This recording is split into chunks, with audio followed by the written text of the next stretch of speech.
Bienvenidos, esto es JBM Noticias. El día de hoy les vamos a presentar los acontecimientos en algunos países de la Guerra Fría, pero antes, mis compañeros darán sus nombres. Julio César Mendoza Murillo, Erika Van Martínez, Miranda Moreno Quirós y Benjamín Rodríguez Salazar. Ahora sí, empezaremos hablando sobre la URSS. De lo primero que hablaremos va a ser de las políticas del último periodo de Stalin. Stalin había llegado al poder en 1924, un periodo llamado el stalinismo. Su política consistía en el comunismo. Quería que solo en Rusia estuviera el comunismo, transformándose en el ejemplo de los demás países. Como modo de supervivencia del socialismo en la Unión Soviética, propuso la industrialización y la colectivización de la Unión Soviética. Estas llamadas políticas del terror dieron inicio a la Gran Purga.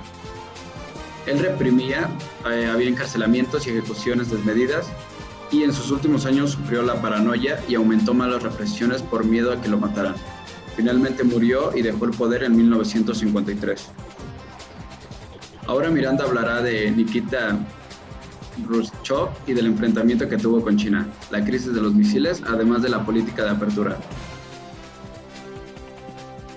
Nikita Khrushchev se hizo cargo de la URSS tras el fallecimiento de Stalin. Uno de los primeros acontecimientos vividos en su poder fue el enfrentamiento con China. Este conflicto inició porque los chinos argumentaban que la República Popular de Mongolia había sido puesta bajo control soviético de forma abusiva. El 2 de mayo de 1969 estalló este conflicto en el que la URSS y China se enfrentaron en las fronteras soviéticas. Los soviéticos sufrieron más de 59 muertes, incluyendo a un importante coronel, más 90 heridos, y los chinos sufrieron 71 muertes. Otro conflicto sucedido bajo el cargo de Nikita fue la crisis de los misiles, un conflicto bélico ocurrido en octubre de 1962, que tuvo como protagonista a la Unión Soviética, Estados Unidos y Cuba. Dicho proceso se produjo tras el fracaso del presidente Kennedy de invadir Cuba, debido a que el ejército de Fidel Castro lo detuvo en 72 horas. Este fracaso de invadir Cuba hizo que Estados Unidos diera una invasión más directa llamada la Operación Mangosta. Este plan fue detectado por la URSS, la cual notificó inmediatamente a Cuba. Aprovechando la situación, el líder de la Unión Soviética le propuso a Cuba instalar misiles como medida preventiva, lo cual generó que ambos países desplegaran todo su arsenal militar en prevención de este ataque, instalando una tensa situación.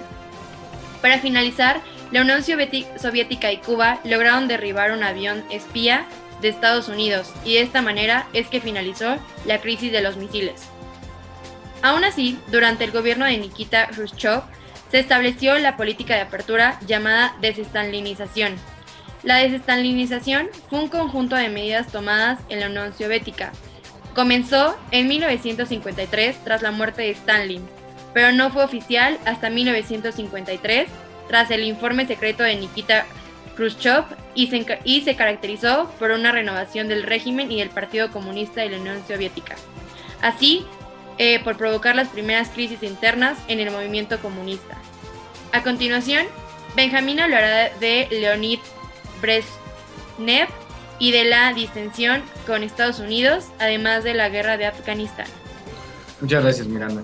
Bueno, el término distensión se ha utilizado en la política internacional desde principios de la década de 1970. Se refiere esta principalmente a la reducción de la tensión entre la Unión Soviética y Estados Unidos durante el deshielo de la Guerra Fría, también desde la caída del régimen nazi. Desde finales de la década de 1940 hasta principios de la de 1980, esta fue la primera fase del extenso conflicto de la Guerra Civil Afgana. También transcurrió entre abril de 1978 y abril de 1990, tiempo en el que se enfrentaron las Fuerzas Armadas de la República Democrática de Afganistán, apoyadas entre diciembre de 1979 y febrero de 1989 por el ejército soviético, contra los insurgentes mujahidíes, también de grupos guerrilleros afganos e islámicos apoyados por numerosos países extranjeros, destacando en este caso Estados Unidos, quien les proporcionó muchísimas cantidades de armas y dinero. Esta estaba considerada como parte de la Guerra Fría. Por último, Eric hablará de Mikhail Gorbachev, perestroika, glasnost y el golpe de estado de Boris Yeltsin. Gracias, Benjamín.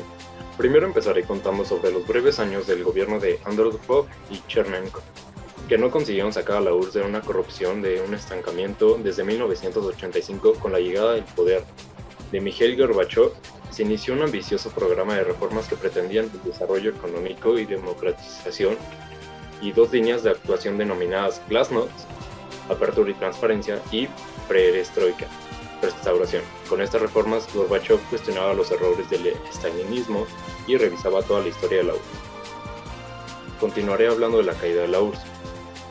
Mikhail Gorbachev, el hombre que perdió un imperio en una Navidad.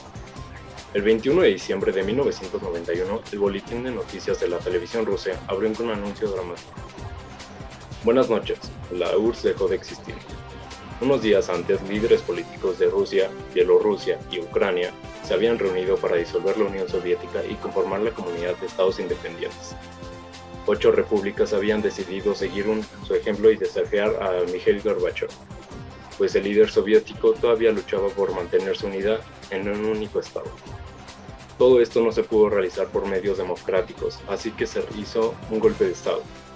Este problema se había dirigido a una guerra civil y Gorbachev quería evitarlo, así que firmó su renuncia frente a la URSS como presidente de la URSS. Gracias. Esto fue todo el tema que pudimos haber abarcado sobre la URSS. Muchas gracias por escuchar y hasta luego. Hola, ¿qué tal? Bienvenidos, esto es JBM Noticias. Como habíamos hablado la semana pasada, el día de hoy tocaremos un tema muy interesante sobre la República Popular China, empezando con mi compañera Miranda. Hablando sobre la República Popular China, empezaré con la Guerra Civil China, que duró desde agosto de 1972 hasta octubre de 1949. Fue el conflicto que tuvo lugar en China entre los nacionalistas Kuomintang y los comunistas del Partido Comunista Chino. Inició cuando la facción nacional de KMT, dirigida por Chiang Kai-shek, depuró a los comunistas de la alianza formada entre el KMT y el PCCH. En esta primera etapa se desarrollaron varias campañas anticomunistas.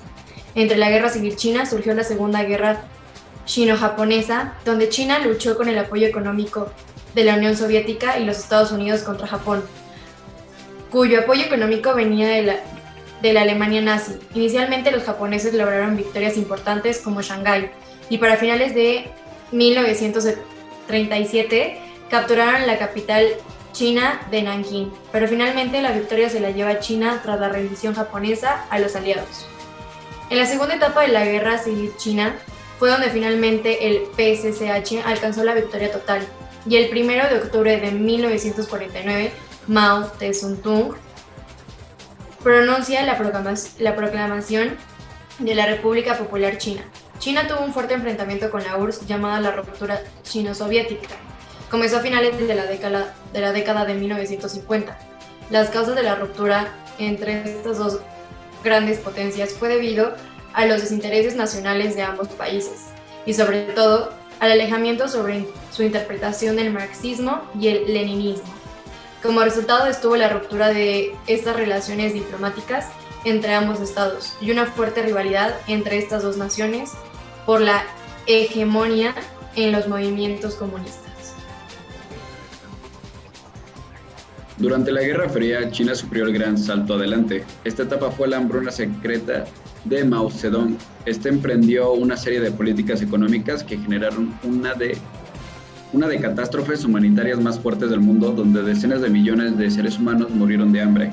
Mao lanzó el gran salto adelante en 1958 y fue una campaña para la que se forzó a la población campesina a vivir en comunas y que buscó la industrialización del país mediante la producción del hierro y el acero. El fracaso del gran salto adelante ocasionó que el propio Partido Comunista Chino apartara a Mao del poder y que el país sea conducido por la facción liderada por Liu Shaoqi. Sin embargo, Mao regresó al poder pocos años después. Tiempo después también hubo una revolución cultural en China. Esta fue un movimiento político, social y cultural que se desarrolló de 1966 a 1976, año en el que muere Mao Zedong. Mao, para implementar el proyecto, argumenta que elementos burgueses se habían infiltrado en el gobierno y en la sociedad como tal. Esto con el objetivo de restaurar el capitalismo, y el movimiento se extendió a los jóvenes, el ejército y los trabajadores. Obviamente, a Mao se le escaparía esto de las manos, por lo cual en 1967 ordenó al ejército intervenir para restaurar el orden. Se dice que durante esta revolución millones de personas fueron perseguidas y cientos de miles más asesinadas. Para finalizar, desde 1978, las reformas económicas han comenzado en dos etapas. La primera etapa fue a finales de la década de 1970 y principios de 1980. Implicó la descolectivización de la agricultura, la apertura del país, inversión extranjera y posibilidad de que los empresarios iniciaran negocios. Sin embargo, la mayoría de las industrias todavía están nacionalizadas y son ineficientes, lo que ejerce presión sobre el crecimiento económico. La segunda etapa de la reforma fue a finales de los años 80 y 90. Implicó la privatización y centralización de la mayoría de las industrias estatales, así como la eliminación de controles de precios, políticas y regulaciones comerciales proteccionistas. Aunque todavía existen políticas y regulaciones públicas en los sectores bancario y petróleo, también se llevaron a cabo una serie de reformas políticas en la década de 1980, y China se unió a la Organización Mundial del Comercio, OMC, en 2001. Gracias. Proseguiremos hablando de Egipto. En 1914, durante la Primera Guerra Mundial, Gran Bretaña declaró a Egipto como protectorado británico.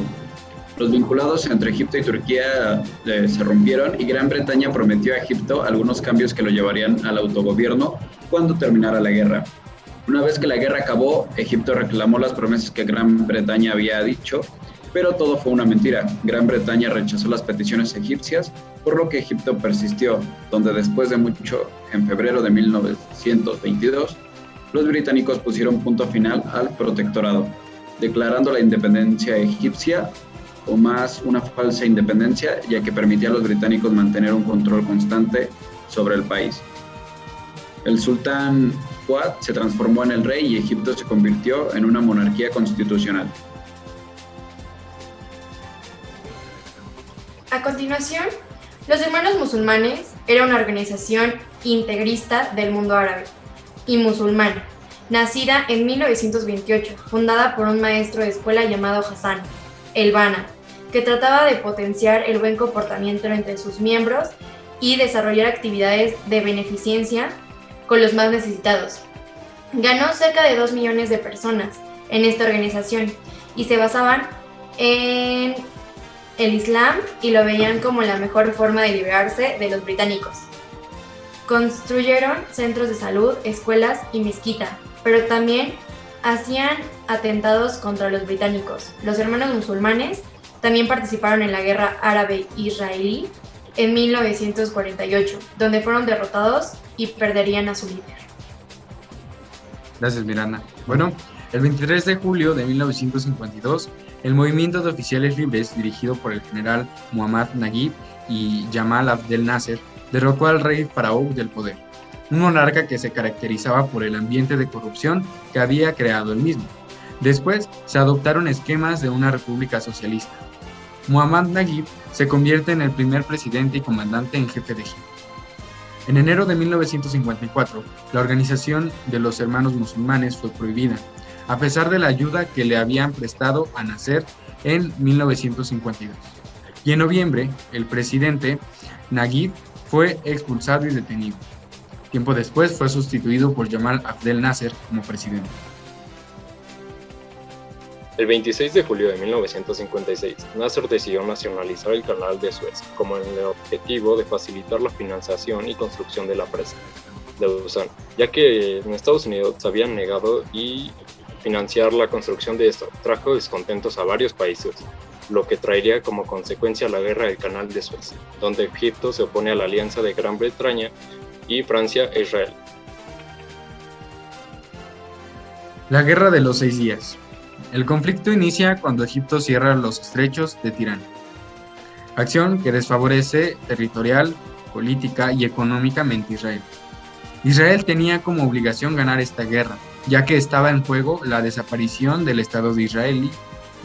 Israel comenzó atacando a la Fuerza Aérea Egipcia, donde el Estado israelí se adelantó al inminente ataque egipcio, utilizando estrategias como la de Blitzkrieg. En esta guerra tuvo como resultado la rotunda victoria de Israel, gracias en parte también a Estados Unidos, que le dio apoyo militar. Egipto e Israel. Estos dos países tuvieron sus problemas más adelante en este lapso de la Guerra Fría en 1973, en la Guerra de Yom Kippur. Después de la Guerra de los 6 días, Egipto y Siria se dedicaron a reconstruirse para así poder recuperar las tierras perdidas. Adquirieron armamento actualizado por parte de la Unión Soviética, donde un tiempo después la guerra comenzaría con Egipto y Siria atacando por sorpresa a Israel en 1973.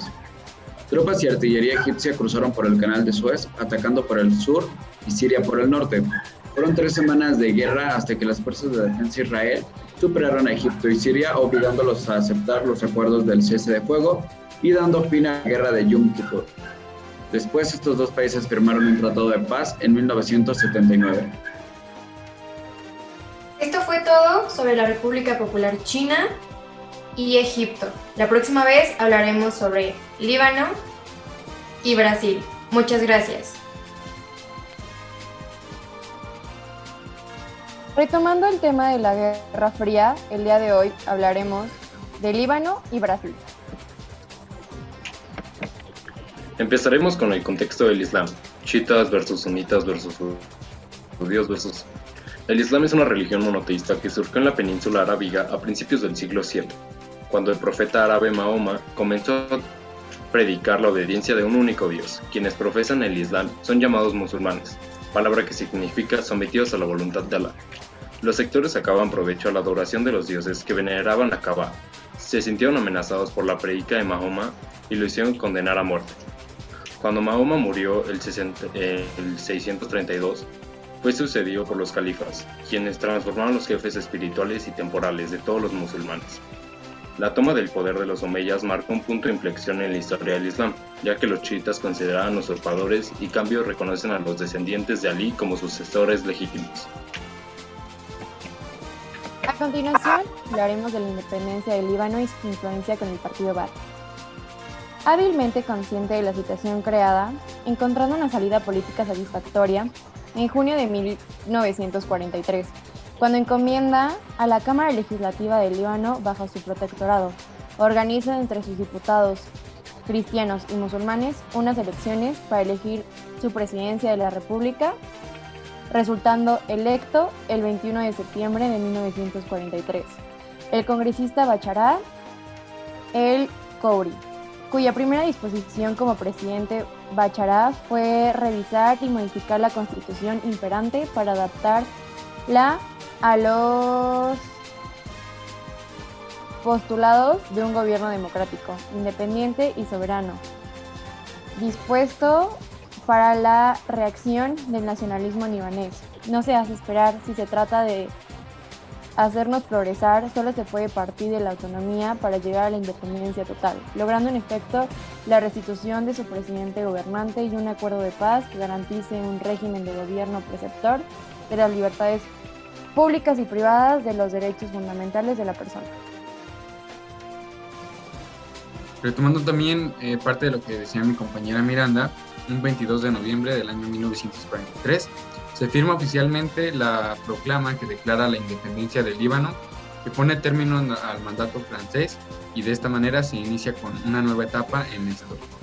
Orgulloso de su raza, creencias, cultura, idioma, se sienten identificados plenamente con los valores patrióticos de esta tierra, que es generosa, hospitalaria, y que la comunidad libanesa ha ganado como un fresco rocío. El aprecio, la gratitud, el respeto y el cariño del pueblo dominicano, gracias a su tesoro, más bien a su arduo esfuerzo, su innegable inteligencia, su trabajo digno y honesto, y específicamente su amor por la familia y por la patria, que viene a ser su amor por la vida misma. que los motivó a hacer este tipo de cosas. Continuaré hablando del Líbano y la influencia del partido Baath. El baasismo es una ideología árabe de componentes socialistas y laicas. Con este nombre bautizaron su movimiento tres intelectuales sirios de los años 40. El greco ortodoxo Michel Aflaq, el musulmán Salaheddin Bitar, ambos formados en Francia, y el alauí Zaki Arsuzi.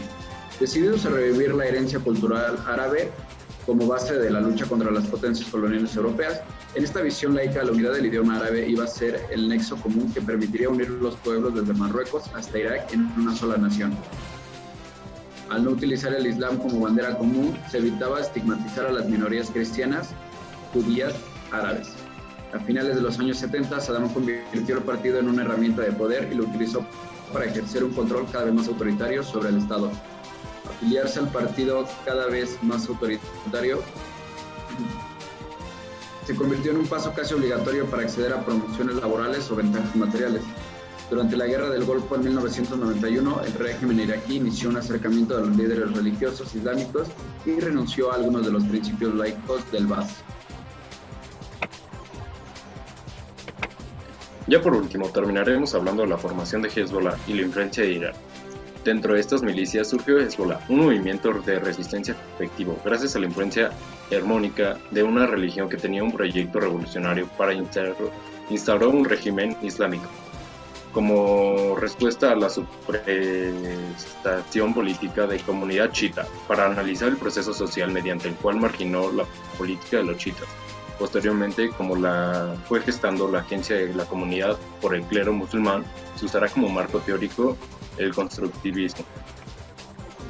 En la presente investigación se encontró que Hezbollah logró combatir la ocupación de Israel con estrategias de combate que no son convencionales con lo sucedido, promovido por la fe de los mandatos del Islam, en donde los ulemas fueron quienes cumplieron el papel de líderes e incentivaron a que toda la población chiita defendiera al enemigo israelí, porque todos los medios posibles incluidos en el martirio.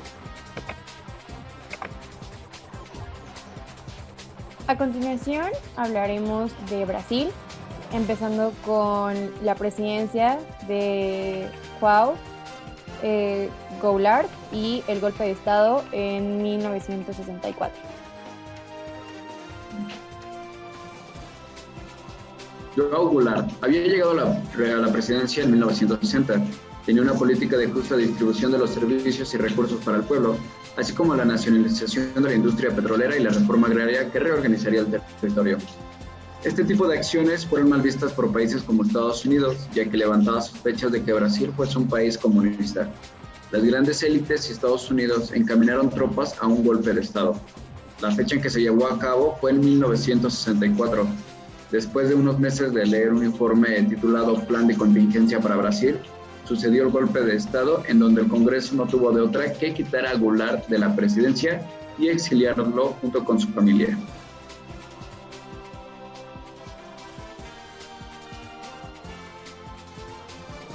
Continuaremos hablando de la Operación Cóndor y su reacción con Estados Unidos. Gracias, Miranda. El Plan Cóndor fue constituido por una organización que estuvo vigente entre los años 1970 y 1980, en la que participaban Bolivia, Chile, Argentina, Uruguay, Brasil y Paraguay. El objetivo era perseguir, erradicar el comunismo, mientras que se inauguraban políticas neoliberales, bajo la tutela de Estados Unidos y la CIA. El Plan Cóndor trajo consigo demasiados muertos, tanto políticos como militares, como de personas que oponían el plan. Se estima que fueron más de 50.000 muertos, 30.000 desaparecidos y 400.000 personas detenidas. Una época obsesiva de vigilancia donde se reprimía a toda población.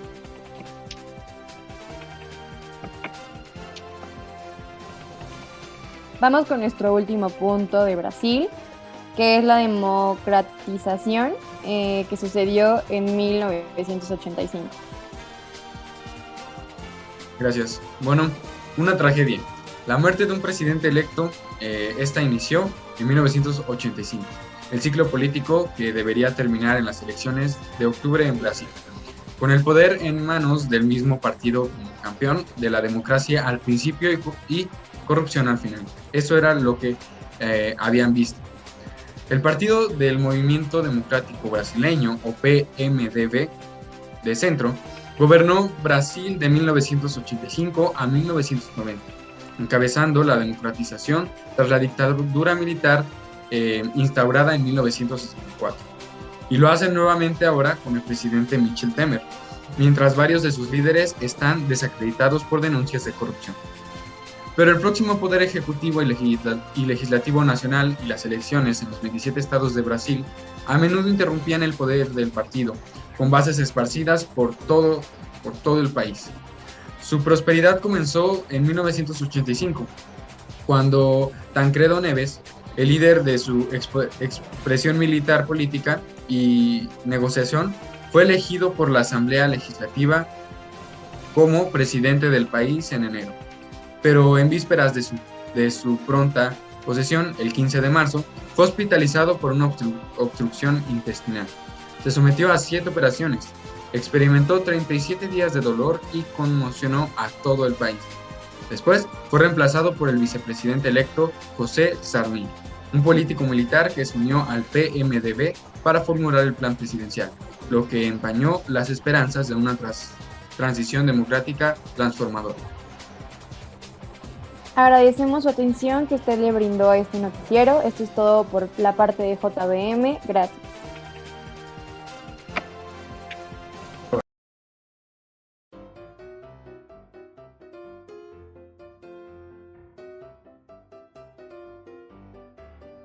Ok. Ahí voy, espera. Ya se me olvidó que tengo que decir. Me da nervios. Ok. ¿Por qué veo a Eric?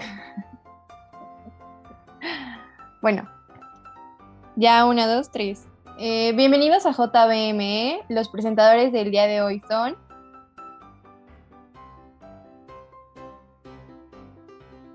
son Julio César Mendoza. Pero tienes que Ajá. decir tu nombre. O sea, tenía que decir mi nombre. Sí, O sea, sí. a ver, Y Julio así de, mira. Bienvenidos a Noticioras.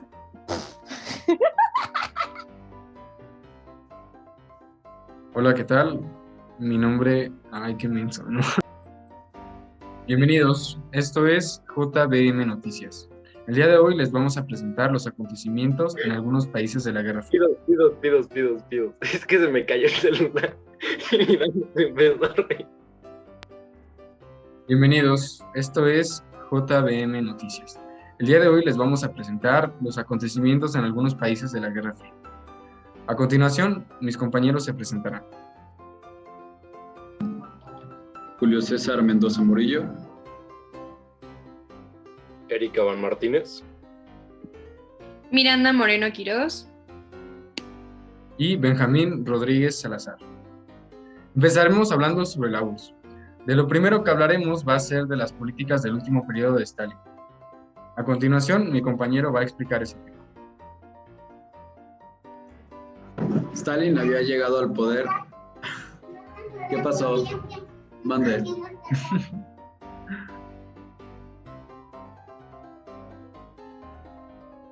¿Alguien quiere pegarle al primito de Julio?